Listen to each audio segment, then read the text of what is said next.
Alors, on est en fin de journée aux rencontres économiques d'Aix-en-Provence sur le plateau de la Tribune. Il va y avoir un peu de sport, je vous préviens. Et je reçois deux présidents. Le président de la Tribune, Jean-Christophe Tortora. Et vous allez comprendre pourquoi. Nous recevons également Jacques Rivoal, le président du comité d'organisation de la Coupe du Monde de rugby. Donc évidemment, il fallait que Jean-Christophe, notre Toulousain de l'étape, soit avec moi pour m'aider à l'interviewer. Le premier match, Jacques Rivoal, ça va être pour la Coupe du Monde le 8 septembre, France-Nouvelle-Zélande.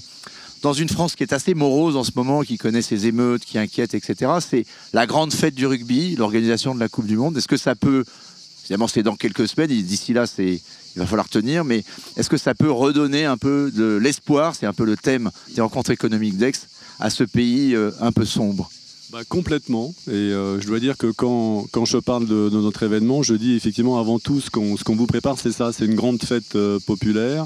Et d'ailleurs on a fait un questionnaire auprès des Français pour leur demander finalement qu'est-ce qu'ils attendent d'une Coupe du Monde de rugby. Et ils nous ont dit ça, ils nous ont dit pour nous une Coupe du Monde de rugby c'est deux mots, c'est la célébration et la fraternité. Et donc on en a fait en fait la fête et la fraternité. Donc on en a fait un peu notre fil rouge, on a dit finalement nous ce qu'on va faire, c'est ça, c'est célébrer toutes les fraternités.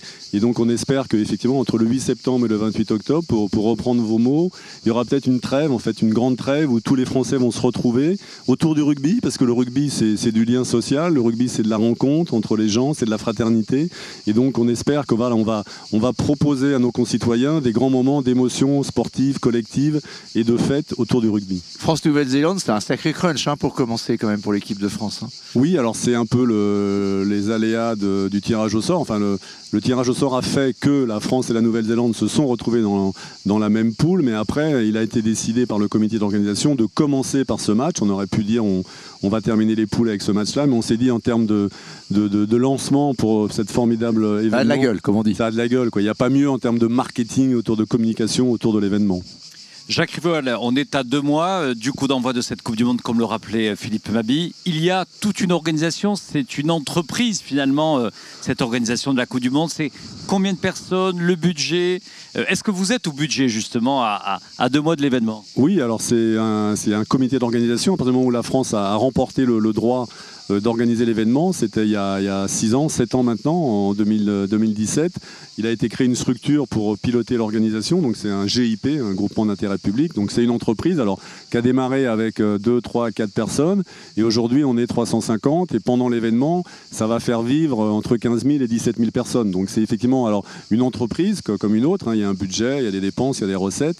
La particularité, c'est que c'est une entreprise éphémère, par définition, elle démarre de zéro, et le 29 octobre, pchit, la plupart des gens vont repartir sur d'autres missions, et donc l'entreprise va être dissoute et sa vie s'arrêtera là. Donc c'est effectivement une entreprise un peu particulière, et effectivement on est dans la ligne de ce qu'on avait prévu. On va laisser ce qu'on appelle nous un héritage positif. Il y aura des retombées économiques positives pour le développement du rugby français grâce à la Coupe du Monde. Alors on est aux rencontres économiques d'Aix, il y a pas mal de vos partenaires, j'imagine, qui sont là. Est-ce que vous les avez vus? Est-ce qu'ils se préparent pour cette grande fête dont vous parlez? Est-ce qu'il va falloir remplir les stades? Il va falloir animer cette Coupe du Monde? Comment ça se passe avec les partenaires entreprises notamment? Écoutez, oui, moi pendant ces 3 jours, j'ai rencontré à la fois nos partenaires économiques, nos sponsors, mais aussi nos collectivités territoriales. Quels sponsors vous avez d'ailleurs? On a 38 sponsors, mais on a aussi 8 régions, 9 départements, 10 villes hautes, 47 camps de base, donc des villes qui vont accueillir les équipes pour se préparer aux compétitions. Donc voilà, plein de collectivités territoriales. Et moi, ce qui m'a frappé, parce que je tourne aussi beaucoup dans les régions, je rencontre les partenaires économiques, les sponsors, c'est de voir l'engouement qu'il y a autour de cet événement. Mais pour les raisons que je décrivais tout à l'heure, tout le monde ressent effectivement ce besoin de proposer quelque chose de positif. Et donc tout le monde redouble d'énergie pour activer, pour en prendre des. Et comment ça se passe pour la vente des billets? Alors, les billets, est-ce qu'on va remplir tous les stades? Oui, on pense qu'on va peut-être essayer, ce qui n'est jamais arrivé, de remplir tous les stades, d'avoir tous les matchs complets. Déjà, tous les billets auprès des particuliers sont vendus. Près d'1 an avant l'événement, en automne 2002, tous les billets avaient été vendus. Donc ce qui reste aujourd'hui... C'est combien de billets vendus? Alors il y aura en tout 2 500 000 billets, mais on a déjà vendu à peu près tout ce qui était prévu pour les clients particuliers, les billets secs à l'unité. Et ce qui reste, c'est ce qu'on appelle l'hospitalité. Donc c'est des billets couplés avec une prestation de restauration, donc une loge, un salon, un village, où là vous pouvez, ça s'adresse beaucoup plutôt à des chefs d'entreprise, vous pouvez inviter vos partenaires, votre personnel, votre réseau, et avoir un bon moment de convivialité autour d'un match de rugby dans des conditions de restauration sympathiques. Jacques Rivoal, cette Coupe du Monde, elle va durer jusqu'à fin octobre. Donc les Français vont vivre la Coupe du Monde de rugby, c'est ça, c'est la date, c'est 28 octobre. 28 jour de la finale. 28 octobre, la finale. Avec la France, bien sûr. Ah, ça, on verra. Quel est l'héritage que vous souhaitez donner à cette Coupe du Monde? C'est-à-dire le jour où ça se terminera, le 28 octobre, quels sont les objectifs que vous fixez avec l'organisation sur l'après? Alors la priorité, c'est quand même avant tout de construire et de délivrer un formidable événement. Mais après, effectivement, il y a aussi une dimension économique. Donc on aura un budget, qui est équilibré. Il y aura plus de recettes que de dépenses.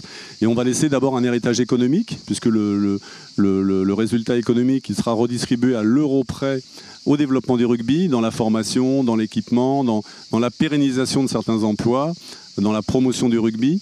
Voilà, donc on a défini nous ce qu'on appelle l'héritage économique. Donc on travaille ça avec les collectivités territoriales, la Fédération française de rugby, la Ligue nationale de rugby, pour bien identifier les projets qu'on va valider pour les faire bénéficier de ces résultats économiques de l'héritage. Est-ce que le fait que les Jeux Olympiques soient organisés ensuite, donc à partir de juillet 2024, est-ce que ça ne vous met pas encore une pression supplémentaire? Beaucoup disent il faut absolument que cette Coupe du Monde de rugby se passe bien parce que derrière il y a les JO. Est-ce que finalement ça ne vous donne pas encore plus les coups de projecteur sur la réussite de la compétition? D'abord, moi je trouve que c'est quand même exceptionnel pour la France d'avoir la chance en moins d'un an de pouvoir organiser deux des trois plus grands événements sportifs mondiaux. C'est quand même une chance fantastique pour notre pays. C'est plutôt des opportunités parce que c'est clair que pour les services de l'État en particulier, effectivement, ils travaillent en synergie sur la préparation des deux événements, sur la sécurité, sur la mobilité, sur les transports. Et puis nous, on échange beaucoup avec les équipes des Jeux Olympiques. Moi, on se connaît bien avec Tony Estanguet, on s'est rencontrés et on tient à cœur à ce que les deux événements soient réussis. Comme me dit Tony, il me dit, moi, j'espère que ta Coupe du Monde, elle sera un super succès parce que ça va amener du gens vers le sport. Et du coup, ces gens-là, on les gardera après pour les Jeux Olympiques. Donc on travaille aussi sur les synergies en termes de ressources humaines. Donc là, il y a des gens des Jeux Olympiques qui vont être détachés pendant la Coupe du Monde de rugby sur certains métiers pour se préparer à faire la même chose après sur les Jeux Olympiques. La direction des ressources humaines des Jeux Olympiques a prévu de proposer des possibilités d'embauche après à certains de nos apprentis. Quel type de métiers sont concernés? Par exemple, ce qu'on appelle les venue managers. Donc c'est les gens qui dans les stades s'occuperont de l'organisation logistique de la compétition dans le stade. Et comme les Jeux Olympiques, ils organisent également une compétition de football qui auront lieu dans les stades de la Coupe du Monde de rugby. Voilà, les mêmes personnes seront à Saint-Étienne. Il y a une personne qui sera là pour la Coupe du Monde de rugby et qui après fera la même chose pour la partie football des Jeux Olympiques. Vous parliez de cette économie de l'hospitalité, c'est très important en fait dans le sport. Alors dans d'autres pays, notamment les États-Unis, c'est gigantesque. Enfin, quand on voit le Super Bowl aux États-Unis, ce sont des milliards. On n'est évidemment pas à l'échelle, nous, aujourd'hui, peut-être avec les JO. En tout cas, on n'est pas forcément à l'échelle avec le rugby comme type de sport. Est-ce que néanmoins, aujourd'hui, ça prend une place plus importante auprès des entreprises, c'est-à-dire de faire de l'hospitalité, du service, accompagnant le sport avec effectivement des loges, différentes prestations qui vont accompagner aujourd'hui le client qui vient aussi regarder du sport.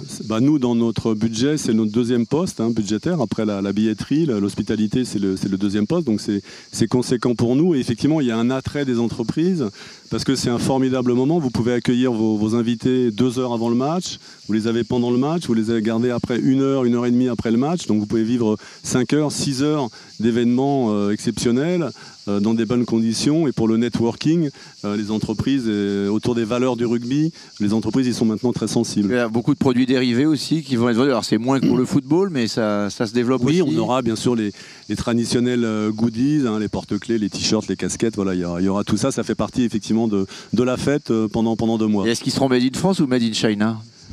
Écoutez, dans le choix des fournisseurs, on a intégré cette dimension RSE. Donc dans la mesure du possible, effectivement, on est sensible à l'origine des produits fabriqués.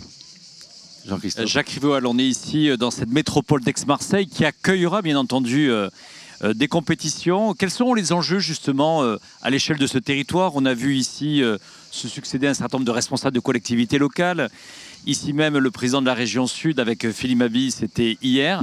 C'est quoi les attentes ici spécifiques de cette Coupe du Monde? Oui, écoutez, ce midi, j'ai déjeuné avec Renaud Muselier, qui est vraiment un partenariat avec nous, avec la maire d'Aix-en-Provence, qui sera camp de base de l'équipe, d'équipe.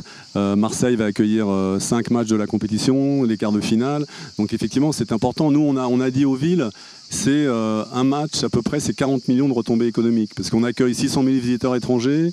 Ils restent en moyenne 15 jours, ils dépensent 300 € par jour. Ils ne viennent pas uniquement pour voir un match de leur équipe, ils restent pour voir 2-3 matchs. C'est de la consommation dans les restaurants, dans les hôtels, dans les musées. Donc effectivement, l'impact économique d'une Coupe du Monde de rugby est très significatif pour les collectivités territoriales. Est-ce que les enjeux de sécurité, néanmoins, ne vont pas prendre plus d'importance encore que jamais avec ce qui s'est passé, bien sûr, récemment? Et ça peut être l'opportunité, il y aura beaucoup de touristes, effectivement, pour pas mal de jeunes de se dire on va aller un peu perturber. Donc quels sont les moyens qui vont être mis en avant pour sécuriser les gens? Il y a eu l'affaire du Stade de France qui a laissé quand même pas mal de traces aussi. On travaille déjà depuis de nombreux mois très très étroitement avec tous les services de l'État, parce que bien sûr on prend ce sujet très très au sérieux. Mais aujourd'hui, on n'est pas très inquiet. Si vous voulez, on a recruté toutes nos forces externes pour assurer la sécurité dans tous les stades, dans les 48 matchs. Nous, notre compétition elle va se dérouler en septembre et en octobre, donc on est moins confronté aux problématiques de recrutement, de tension sur le marché du travail à ce moment-là. On travaille étroitement. Il y a des comités de pilotage qui sont mis en place dans les préfectures. On a des équipes en interne qui sont sur les sujets de sécurité, de mobilité également aussi, parce qu'on fait aussi des plans de mobilité, des plans de transport. Parce que la sécurité, c'est aussi lié parfois à l'accès au stade ou après à la sortie du stade. Voilà, donc on est très confiants. Et ce qui s'est passé, les malheureux incidents pendant la finale de la Ligue des Champions, ça nous a plutôt servi de retour d'expérience pour enrichir nos plans d'action, pour sécuriser aussi nos choix. Par exemple, notre billetterie, on avait décidé très en amont, ça sera une billetterie dématérialisée, donc il n'y aura pas de billets papier. Et c'est aussi un élément important pour sécuriser l'événement. Donc on veut vraiment rassurer les spectateurs que tout sera fait en back-office, dans les coulisses, pour faire en sorte que l'expérience, la fan expérience, soit la plus fluide et la plus agréable possible. Bon, pour tous les fans de rugby dont nous sommes nombreux, notamment à la tribune, et notamment notre président bien sûr, mais moi aussi, nous vous donnons rendez-vous le 8 septembre pour France-Nouvelle-Zélande et une très belle fête. Merci beaucoup Jacques Rivoal. Merci.